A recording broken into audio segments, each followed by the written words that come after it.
What's the difference between Q and K? K is the equilibrium constant. It is a number. It does not change for a reaction unless temperature changes, as far as we're concerned. Okay. Q is a variable. It could be anything based on where you enter the problem. Q is determined from the I line of the ice table. K is determined from the E line of the ice table. So K is equilibrium values only. Q is initial values only. Is that kind of okay? All right, good. 2. See, that was you? Okay.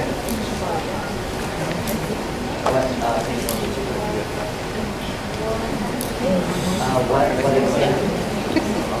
Winter 2006 of my practice exams. I'm going to flip there. What number 17? This is page 110. This one right here. Okay. Well, yeah. Can you pick like a place to focus here? Because it's a lot of action going on.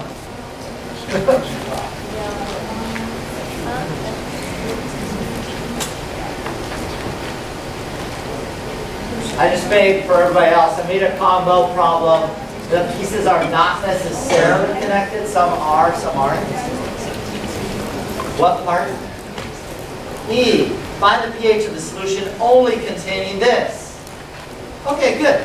So, if I have only this, first of all, anybody, what is this? Acid, base? Weak acid. Weak acid.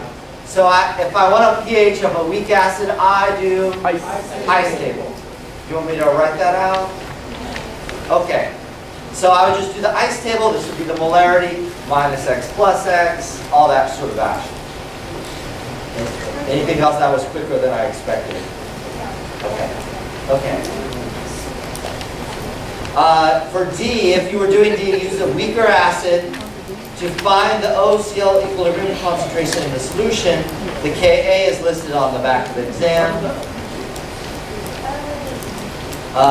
Is this related to any other part?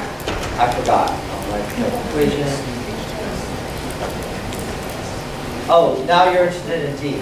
Okay, good. Everybody in the front row is now interested in D. Assume that that's relatively stronger if the solution has... Okay, so if this is relatively stronger, then when you find the pH or the percent ionization, you're going to do the ice table on this one. Because you're going to assume that that gives the most amount of the H3O+. So now here it says use the weaker acid to find this. So now let me write down the weaker acid. Nope.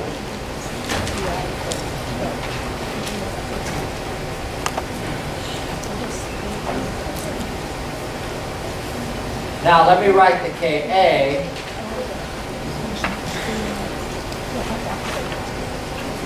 Plus, and then products, reactants on the bottom. Okay. All right. Assuming that in the previous part, let's see, in the previous part you found the percent ionization. Let me just look and see what that ended up being. You found the pH in the previous part. That was good. You found the percent ionization, good. And then you have a couple numbers from the previous part. So because the stronger acid, just like in a polyprotic, contributes more to the high H3O plus concentration, this right there, you can use the answer from the previous part. So that was, just so we can get some numbers on the board, 0.279. From the previous part. The Ka you could also look up. This was 2.9 times 10 to the minus 8. And then you also know one other number. I'm going to know that concentration. How am I going to know that concentration with no math? This one right there. It's given to us as 1.1, I believe. Yeah. Now, why is it not going to change from the amount given in the question? X is small. X is small. So the initial concentration of acid won't change. So when it said find the OCl minus concentration from this, you've got all the other numbers. You don't need to do an ice table. Okay. All right. There's no questions. Let's move on. 2, 3. Yes.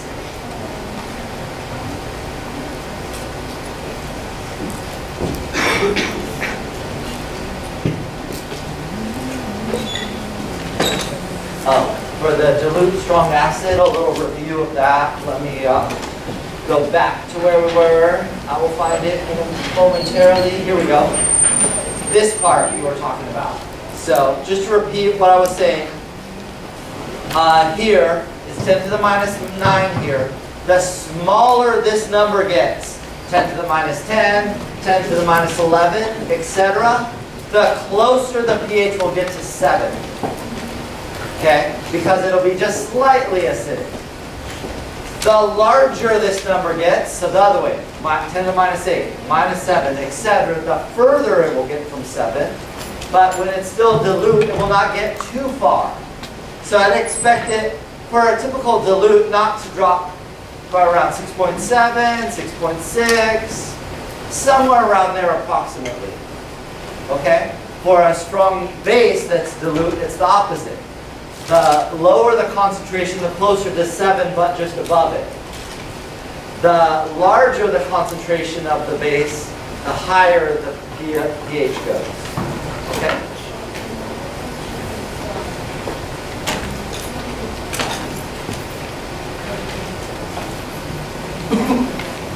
Okay. One more, and then we'll go to number 4. This was from a previous question we were doing also. Nope. I don't hear someone here. I believe you're talking about this question from before. 4 versus 1. How do you find whether it has resonance or not? Well, 1 will not. It's just the OH. 4, you see extra oxygens and double bonds. And if you don't want to do the work and you just want a quick answer and make an estimation, the more oxygens you see and the more double bonds you see, the more likely it has resonance. If you don't trust yourself, then you can always draw out the Lewis structure, which would be here. You start with that, but you have to take the hydrogen off. And so when you remove the hydrogen, it'll look something like this. That and that. This has resonance.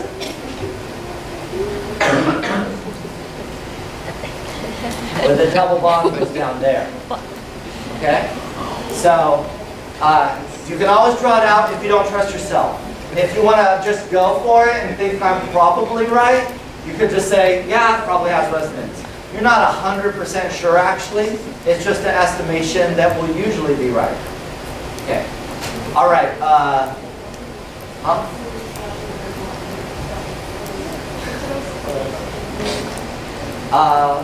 It's why is 4 better than 1 in that previous case? Because of resonance. Yes. 3, 4 is 4. Oh, hi. Yes.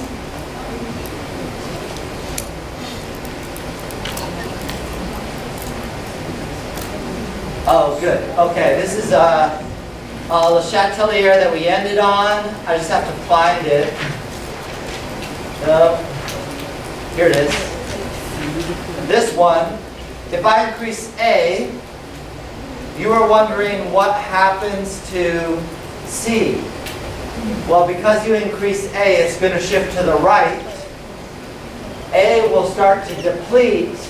A and B will start to deplete, and C and D will start to be produced. So C will have to increase if you increase A. 4, you're 4. Oh, question on this? You're 5. Okay. Why increase the volume of Say it again. Why increase the volume of Increasing the volume shifts to the right because you look at the gases.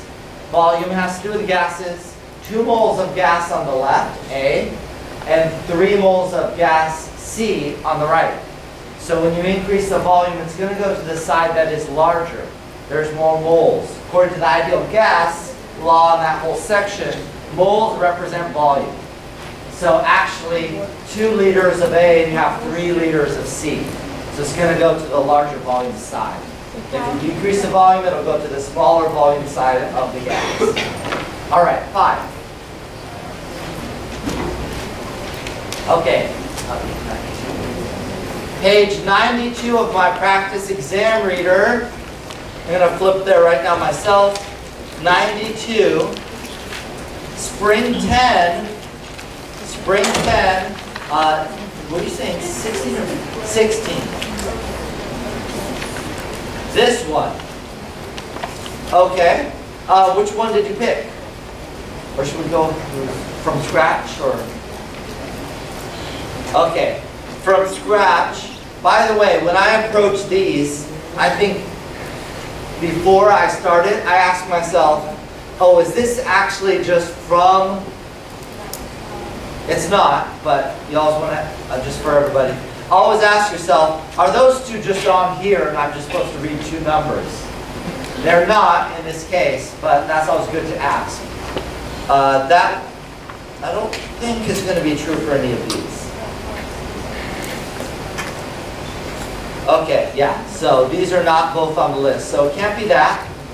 Okay, so then you have to ask yourself, what's different between these 2?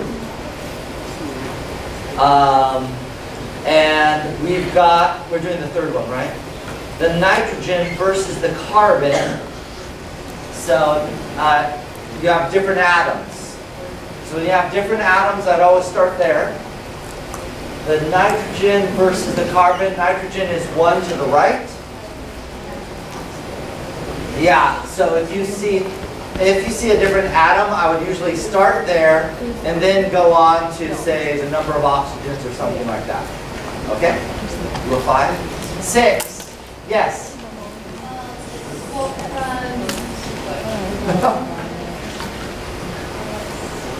Spring 2015, number 8. Spring 15, number 8. Spring. That's page 69. Let me show it to everybody here. This one? Oh. Yes. Why isn't it A? I don't know. 0.5 moles of this for 1 liter of solution. So how many moles of hydroxide is there, anybody? Not 0.05. 0.1, because there's 2 hydroxides for every molecule. Huh? Oh yeah, is that what you told me about? Yeah. I guess somebody fixed, there was a mistake. Somebody fixed it, and guess what? I always fixed it here. So yeah, I should say 0.05. Okay, there we go. Yes. So how come when we were doing just earlier with the polyprotic strong acid, what was that, sulfuric acid? Okay. I feel like we didn't do that same thing that we just did. No, not at all. So what's the change there thinking? This is going to be different than a polyprotic strong acid. When it's one of the strong bases, even if it's polyhydroxide-esque. Because with metals, this is for ionic species now. For ionic species, there's going to be full dissociation. And that's merely an artifact of the metal, which is not in play for sulfuric acid. There's no metal there, so you're not going to have 100% dissociation of both protons. Okay, we're going here, we're good. Sorry about that, whoever asked. Who asked? You were 6? Yeah. 7. Yes? Spring 2015, Spring 16. number 18. Spring 16, number 18. Let me find that. Here, find the page.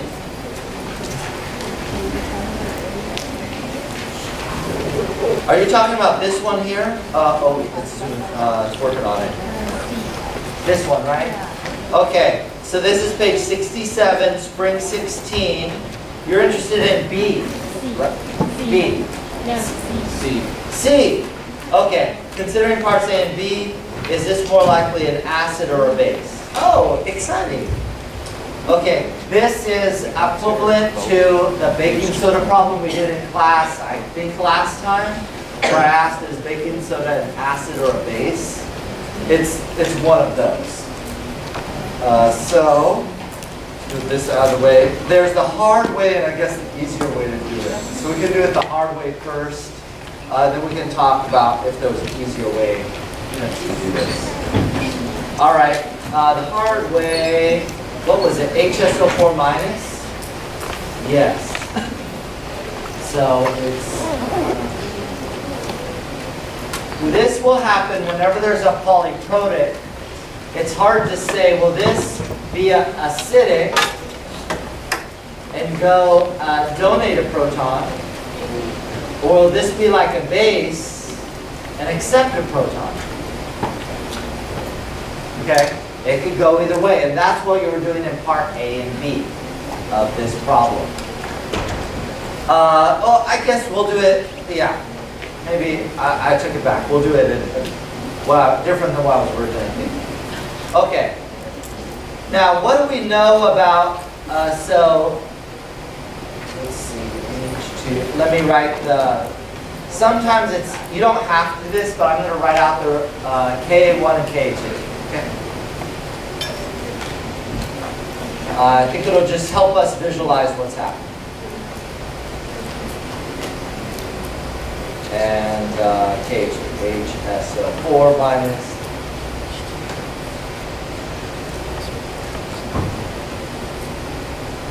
Okay, that's Ka1, Ka2.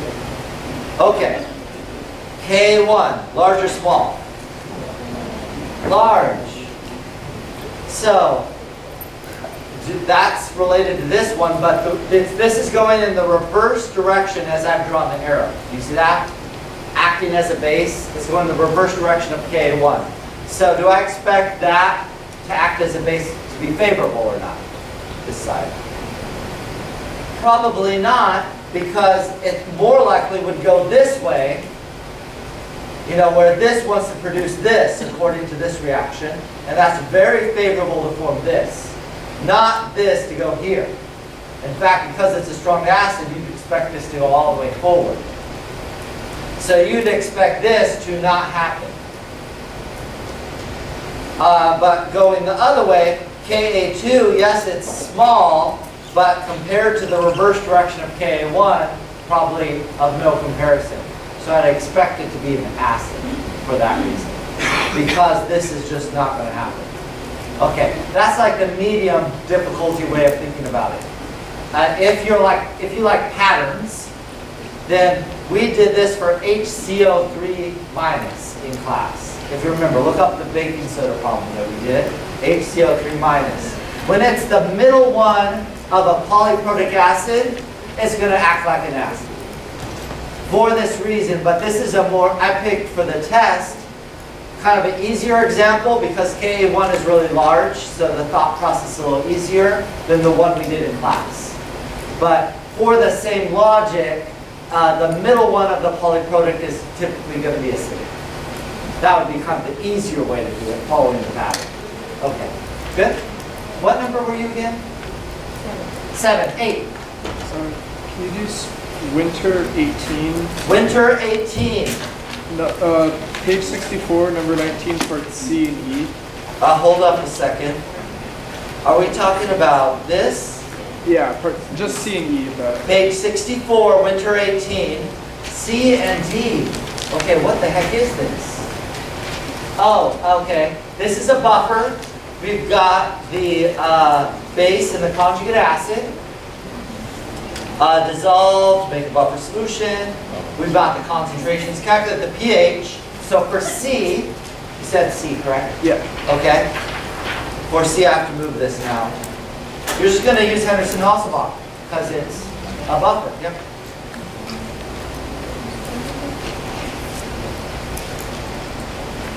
Log of the base of the acid. The pKa, I bet, is on the back page, is my guess. The B, if you're looking at the problem right now, would be whatever the base one is. Let's see. The 0.5, and the acid looks like it's the 1.2. Does that work for you okay? Okay. Now you're interested in D, correct? No, E. E. Oh. Wait, what was D? Okay. D was going to be, just want to see if I'm going to miss any logic. Oh, you're adding something. Okay. Oh, you're adding it, and then part E, you're seeing what happens mathematically. Okay. So I'm adding a base, so I expect it to react with which one? Anybody? The first one or the second one? 1 or 2? 2, because that's an acid. So it's going to react, the acid will react with the base. So let me get that going on. This, you really need to write out the reaction in this case. So there's no avoiding it. C6H5 and H3. I will not write the Cl because spectator ion plus. Oh yeah, that's great. Okay. The base was hydroxide, and so the acid will lose a proton. The base will grab the proton. This was, where was that number? 1.2. 1.2? Okay, I believe you. This number was, and so this is molarity with a 1.2, but what was the total volume? Was it 1 liter? Okay, if it's 1 liter, you can also say these are both moles. 0, and I'm going to ignore water. So that's at the start. The limiting reactant will go away completely, which is usually whatever you add to the buffer. And then it'll, oh wait, this isn't 0 though. This would be what? It's given in the problem, the 0.5, is that right? Yeah, 0.5. Okay. So we've got 1.1, a 0, and a 0.6. So you do the Henderson-Hasselbalch again. pKa is the same, but B is now 6 and A is 1.1. That's the only difference between this and C. Is that all right?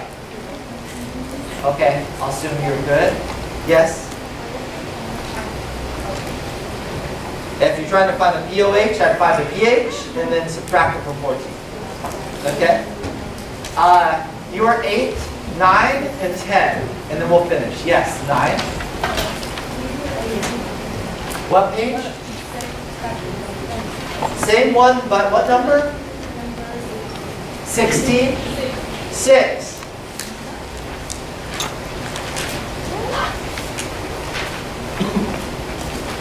Are you saying this one right here?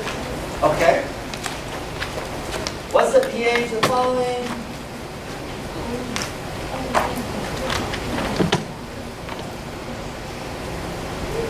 Okay, the buffer solution was 5.09. Also, gaming the test. This is in the multiple choice concept section. So I'm expecting a little math, ideally. Maybe I can do it in my head or use very little math. So that's gaming the exam. Okay, next. I'm adding an acid, so I expect the pH to go up or down.